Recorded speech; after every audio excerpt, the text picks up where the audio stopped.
One of the biggest misconceptions in fashion is this: if a buyer orders it, it's going to sell. That's not how it works. I've been on both sides, presenting collections to buyers and standing on the retail floor selling product. And those are two very different realities. Buyers make decisions based on what they think will work, how the collection looks together, pricing, margins, and timing. But once that product hits the floor, none of that guarantees movement.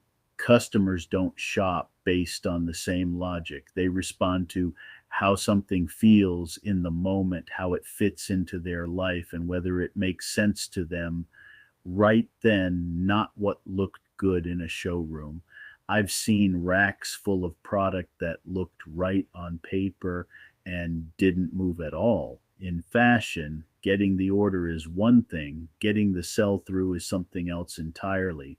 Retail doesn't care what was approved, it only responds to what actually moves.